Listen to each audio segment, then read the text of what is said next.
আমার খবর। নমস্কার, আমি মুমতাজ রহমান, স্বাগত আপনাদের আমার খবরে। ইতিমধ্যেই ভোট ঘোষণা হয়ে গেছে এবং যারা প্রার্থী তারা কিন্তু তাদের লড়াইয়ের ময়দানে নেমে পড়েছেন। আজ আমাদের সঙ্গে এমন একটি মানুষ রয়েছেন, নানুরের বিধানসভা কেন্দ্রের তৃণমূল কংগ্রেস প্রার্থী বিধানচন্দ্র মাঝি। বিধানদা, আপনাকে আমার খবরে স্বাগত। নমস্কার। যেটা হলো নানুর মানেই বিধানচন্দ্র মাঝি এবং অন্যদিকে কাজল শেখ।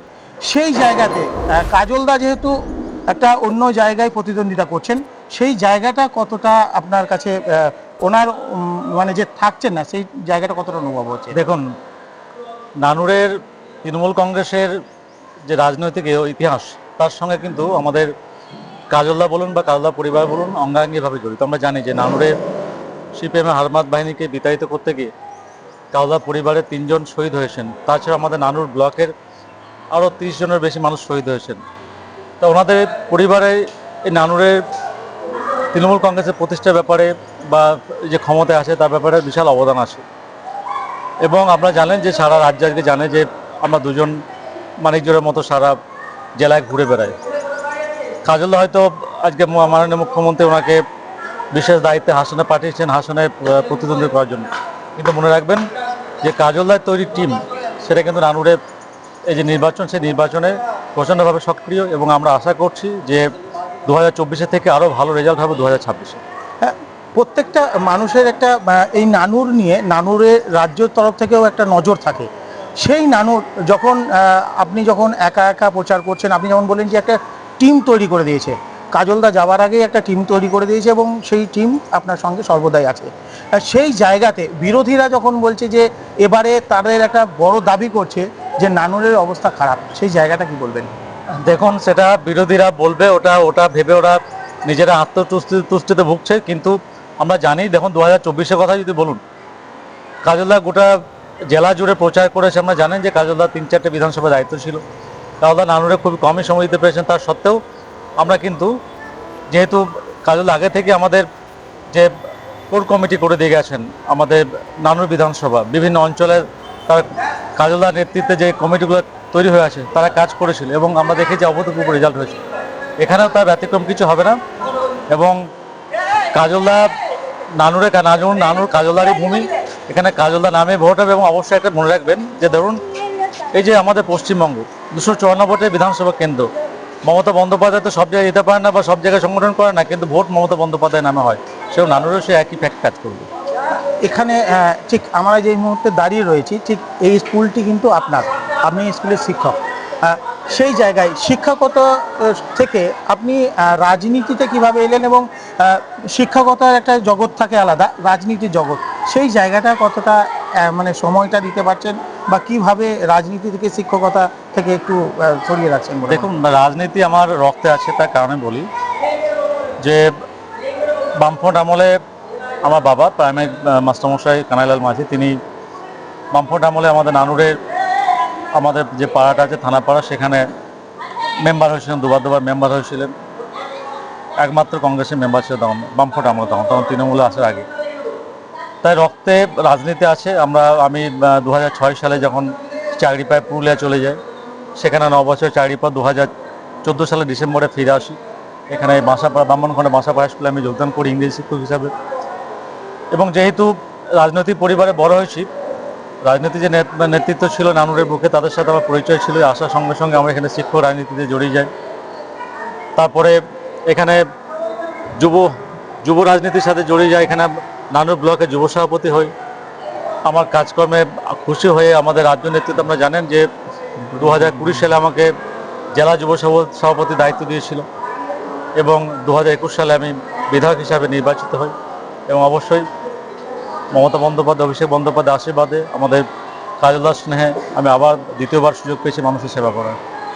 একটা জায়গা হলো যখন ধরুন কাজলদা ফ্রন্টে ছিলেন না, সেই জায়গাটাই একটা ছিল, আপনাকে একটা অন্য জোন হয়তো সেই জায়গাটা করে দিয়েছিল, তারপরে তাদের থেকে একটা দূরত্ব, সেই জায়গাটা কিভাবে এখনো কি সেই কথা শুনতে হয়?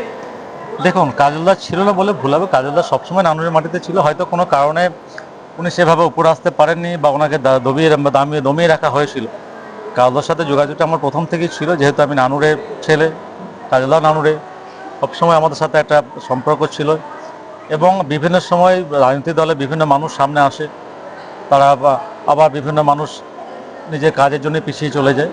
তো বিভিন্ন সময় বিভিন্ন মানুষ নেতৃত্ব দেয়, যারাই নেতৃত্ব দেয় আমার বিধায়ক হিসাবে সকলের সাথে সম্পর্ক ভালো আসে, অসুবিধা কিছু নেই। যারা মমতা বন্দ্যোপাধ্যায় ভালো ভালো ভালো মানে ভালোবাসেন, অভিষেক বন্দ্যোপাধ্যায়কে ভালোবাসেন, যে তৃণমূল কংগ্রেসকে দলটাকে ভালোবাসেন, যারা একদিনের জন্য মমতা বন্দ্যোপাধ্যায় জিন্দাবাদ, অভিষেক বন্দ্যোপাধ্যায় জিন্দাবাদ করেছেন, তাদের সবাইকে আহ্বান করছি, আসুন একসাথে নির্বাচনে আমরা মমতা বন্দ্যোপাধ্যায়কে জয়ী করি এবং চতুর্থবার জন্য মুখ্যমন্ত্রী করি। যেহেতু আপনি এই বিদ্যালয়ের একজন শিক্ষক, স্কুলটা কতটা পরিবর্তন করতে পেরেছেন? বিধায়ক তহবিলের কি সেই অর্থ এই স্কুলে এসে পৌঁছেছে? দেখুন আমি বলি, আমরা আমরা জানেন যে বিধায়ক তহবিলের অর্থ কিন্তু খুবই সীমিত। আমাদের 17টা অঞ্চল আছে আমার নামের বিধানসভা, এবং আমরা প্রত্যেক বছর 70 লক্ষ টাকা করে পাই। আগে ছিল 60 লক্ষ টাকা, এখন 70 লক্ষ টাকা পায়। আমাদের নানুর বিধানসভায় প্রায় 65টা মতো বিদ্যালয় আছে, হাই স্কুল কথা বলছি আমি, মানে মাধ্যমিক এবং এইচএস মিলিয়ে। সব স্কুলে হয়তো আমাদের সেই ফান্ড ব্যবহার করার সামর্থ্য হয় না, তার কারণ হচ্ছে তার মধ্যে আমাদের রাস্তাঘাট করতে হয়, বিভিন্ন বিষয় দেখতে হয়। আমি চেষ্টা করেছি স্কুলের পরিকাঠামোগত দিক থেকে, যেমন এই যে সামনে মঞ্চটা দেখতে পাচ্ছেন দোতলাটা, এটা কিন্তু আমি এই বিদ্যালয়কে, যেহেতু আমি বিদ্যালয়ের শিক্ষক, এখানে 5 লক্ষ টাকা অনুদান দিয়েছিল। তারপরে এখানে দেখবেন একটা জলের এরকমই আমাদের নানুরের 33টা প্রাইমারি স্কুল এবং 21টা হাই স্কুল, প্রত্যেক স্কুলে আমি ওই যে পিউরিফাইড ওয়াটার, যে ওয়াটার পিউরিফাই যেটা বলে, যেমন ঠান্ডা জলের, যেগুলো একটা বাজেট 70,000 টাকা করে, সেরকম দেওয়া আছে আমার। কিছু বিদ্যালয়ে আমার স্মার্ট ক্লাসরুম দেওয়া আছে, এভাবে আমরা ইউজ করি, এবং কিছু রাস্তাঘাটও তো করা আছে। এবারে কাজলদা যেটা বলেছে, লক্ষ্য বেঁধে দিয়েছে যে নানুর বিধানসভা বীরভূম জেলার মধ্যে, কাজলদা সবসময় ভাবেন যে নানুর সবসময় জেলার মধ্যে সর্বোচ্চ স্থানে থাকবে, সেই জায়গায় তিনি বেঁধে দিয়েছেন এবং বিভিন্ন মিটিংয়ে বলেছেন যে 1 লক্ষ ভোটে জয়ী হতে হবে। দেখুন, আমরা জানেন যে বিগত বিগত মানে আজ থেকে 7-8 দিন আগে নানুর বিধানসভার সমস্ত অঞ্চল নেতৃত্ব বুথ সভাপতি নিয়ে আমাদের পাপুরি গ্রামে একটা বড় সভা হয়েছে, সেখানে কাজলদা নিজে উপস্থিত ছিলেন। সেখানে তিনি কিন্তু আমাদের সুর বেঁধে দিয়েছেন। কাজলদা জানতেন যে সামনে নির্বাচন আসছে, হয়তো তিনি অতটা সময় দিতে পারবেন না নানুরকে, কিন্তু তার আগে তিনি সুর বেঁধে দিয়েছেন, কার কি দায়িত্ব সেটা বুঝিয়ে দিয়েছেন। আমাদের কর্মীরা উজ্জীবিত, এবং আমরা আশা করছি আমাদের যেটা 1 লক্ষ বলেছি, 1 লক্ষ ছাপিয়ে যাবে আমাদের লিড। আচ্ছা, বাড়ি বাড়ি যাচ্ছেন, বেশি করে এখন যেহেতু আপনি কর্মীদের সঙ্গে বসছেন, বাড়ি বাড়ি গিয়ে মূল বিষয়টি কি তুলে ধরছেন? আপনার ভোট চাইছেন কিভাবে? দেখুন, তৃণমূল কর্মীদের কাজটা কিন্তু খুব সহজ কাজ, তার কারণ হচ্ছে যা দেওয়ার মমতা বন্দ্যোপাধ্যায় দিয়ে দিয়েছেন। আমরা জানেন যে 100টার বেশি জনমুখী প্রকল্প সুবিধা তিনি মানুষের কাছে দিয়েছেন। আমাদের যে নির্বাচনী ইশতেহার প্রকাশ হয়েছে, দেখবেন 10টি প্রতিক্রিয়ার কথা বলেছেন দিদি। বিগত 15 বছরে আমাদের সরকার 1,20,00,000 মানুষের মাথার ছাদ দিয়েছে। আমরা এবছরই 2026 ফেব্রুয়ারিতে দেখেছি প্রায় 20 লক্ষ মানুষ মাথার উপর ছাদ পেয়েছে। 2025 আমরা দেখেছি 12 লক্ষ মানুষ মাথার উপর ছাদ পেয়েছে। তিনি প্রতিজ্ঞা করেছেন যে বাংলার কোনো মাটির বাড়ি থাকবে না। উনি বাংলার সমস্ত মায়েদেরকে লক্ষ্মী ভাণ্ডার দিয়েছেন, যারা 20 থেকে 25 যে সমস্ত আমার ভাইয়েরা আছে, বোনেরা আছে, তাদের জন্য তিনি যুবসাথী ব্যবস্থা করেছেন, যাতে তারা পড়াশোনা করে বিভিন্ন যে কম্পিটিটিভ এক্সামিনেশনগুলো আছে তার খরচাগুলো জোগাতে পারে, হাত খরচা হিসাবে দিয়েছেন। এটাকে অনেকে হয়তো বলছে যে চাকরি দিতে পারছে না, কিন্তু এটা অনুদান দিতে, তা নয়, এটা তাদেরকে হাত খরচ বা সাহায্য বলতে পারেন, যাতে তারা কম্পিটিটিভ এক্সামিনেশনে প্রিপারেশন নিতে পারে। তাছাড়া আপনি দেখেছেন যে এবছর যে বাজেট হয়েছে, সেখানে কৃষকদের জন্য 30,000 কোটি টাকা বরাদ্দ করা হয়েছে। আমরা এই সমস্ত বিষয়গুলো নিয়ে মানুষকে যাচ্ছি। স্বাস্থ্যসাথী কার্ড আছে, আমাদের কন্যাশ্রী আছে, রূপশ্রী আছে, আমাদের বলার মতো অনেক কিছু আছে। বিরোধীরা কিন্তু সে জায়গায় মানুষের সামনে দাঁড়াবার ক্ষমতা নেই, তার কারণ বিরোধীরা এসআইয়ের নাম করে মানুষের গণতন্ত্রকে ছিনিয়ে নিচ্ছে, মানুষের ভোটাধিকার থেকে বঞ্চিত করছে মানুষদেরকে। শেষ প্রশ্ন হলো, আপনার বিরুদ্ধে যারা প্রার্থী রয়েছে অন্য দলে, সেই প্রার্থী নিয়ে কি বলবেন? দেখুন, আমি প্রার্থীদের ব্যাপারে কিছু বলবো না, তার কারণ হচ্ছে বিভিন্ন দল তাদের নিজস্ব ধ্যান ধারণা অনুযায়ী, নিজস্ব মতাদর্শ অনুযায়ী প্রার্থী দিয়েছে, প্রার্থীরা নিজে নিজের মতো করে প্রচার করছে। আমরা মমতা বন্দ্যোপাধ্যায় সৈনিক, অভিষেক বন্দ্যোপাধ্যায় সৈনিক। আমরা আমাদের উন্নয়নের কথা নিয়ে মানুষের বাড়ি বাড়ি যাব, তার কারণ আমরা সারা বছর মানুষের সঙ্গে থাকি। আমাদের বিশেষ করে ভোটের সময় এসে পরিযায়ী পাখির মতো মানুষের বাড়ি যাওয়ার প্রয়োজন হয় না। আমাদের সঙ্গে আছেন এই অঞ্চলের আমাদের স্কুলের সভাপতি মহাশয় আছেন, আমাদের আমাদের এই অঞ্চলের দায়িত্বপ্রাপ্ত নেতৃত্ব আছে, তারা কিন্তু সবসময় মানুষের সঙ্গে থাকেন, মানুষের পাশে থাকেন, দিন রাত 24 ঘন্টা মানুষের সেবা দিয়ে যাচ্ছেন।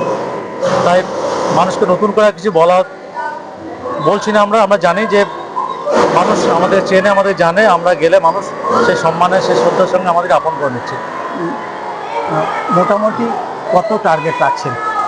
ওই যে আমাদের কাজলদা লক্ষ্য বেঁধে দিয়েছে 1 লক্ষ, আমরা আশা করছি 1 লক্ষের বেশি লিড আমাদের হবে। যতই করো হামলা, জিতবে আবার বাংলা। আপনারা শুনলেন, এবং নানুরের যিনি তৃণমূল কংগ্রেস প্রার্থী এবং বিধায়ক, তিনি এখানকার নানুরের, তিনি যেভাবে কাজল শেখের সঙ্গে উন্নয়নের ধারাকে বয়ে নিয়ে যাচ্ছেন, সেই ধারা কিন্তু অব্যাহত থাকবে বলে তিনি মনে করছেন। এবং আমার খবরকে দেওয়া যে সময় আপনি ধন্যবাদ দিয়েছেন, সেটাতে অসংখ্য ধন্যবাদ। আমার খবরের সমস্ত দর্শকদেরকে আমার আন্তরিক শুভেচ্ছা, ভালোবাসা, বড়দের প্রণাম। আমার খবর খুব সুন্দর নির্ভীকভাবে খবর পরিবেশন করে। আমি এই চ্যানেলে আরও উত্তরোত্তর শ্রীবৃদ্ধি কামনা করছি। ধন্যবাদ, নমস্কার। ঐতিহ্যের সাথে আধুনিকের ছায়া, ভর জুয়েলার্স রূপে মায়া। ভরত জুয়েলার্স, গুণমানের অঙ্গীকার, শান্তিনিকেতন রোড, বোলপুর। দেখতে চোখ রাখুন আমাদের ফেসবুক ও ইউটিউব চ্যানেলে।